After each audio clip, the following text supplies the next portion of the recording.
It is quite an honor to have received the media's endorsement. Were you expecting this at all, and what were your initial thoughts, and what makes you deserving of it? What sets you apart from the other candidates?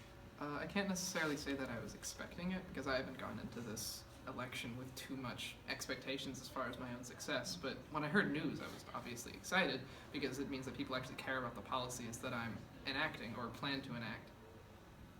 So, I guess, thanks. So in Trying the to keep it panel, short. yeah. Well, what makes you unique? Do you think, like overall, What makes me what sets unique? you apart? Well, I was the only person that talked about healthcare. People really don't seem to have formed opinions on healthcare, which is something that I think that they should focus on, or that people in the town hall should make them focus on, because it's one of the most important aspects of our national dialogue, and it's just been completely overlooked in this election so far.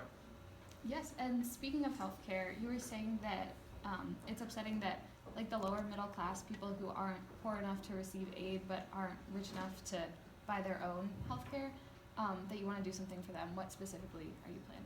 Well, specifically, I want to at least partially remove the privatization aspect of Obamacare, because what it does right now is all it does is it gives aid to the lower class, but it imposes fines on people who are technically able to buy into the privatization. And so the bureaucracy created by having a government-regulated private sector is really dangerous to people that aren't able to actually put forward the money and buy into the system. So by removing the private aspect of it and having people just pay taxes to the government rather than paying money to a private system removes the profit incentivization and also removes the bureaucracy. Nice.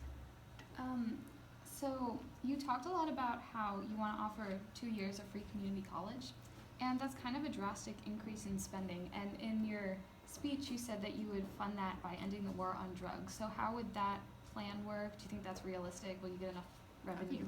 I think it's definitely realistic, because there was a report from the White House that said that 2 free years of community college would cost about $6.5 billion, whereas the amount of money put into the war on drugs in 2007, which is even more now, was around $12.5 billion. So simply ending it would already generate more than double the revenue required. But then also, once you end it, you end our reliance on private prisons, and you end the money being put into police stations required to actually have the manpower and equipment required to maintain this massive undertaking. And so once you remove all that, you're already gaining more revenue than we were spending before, more than double. Can I ask one more? Okay. So you mentioned that your foreign policy is unique because you want to decrease the military presence in the Middle East rather than increase it.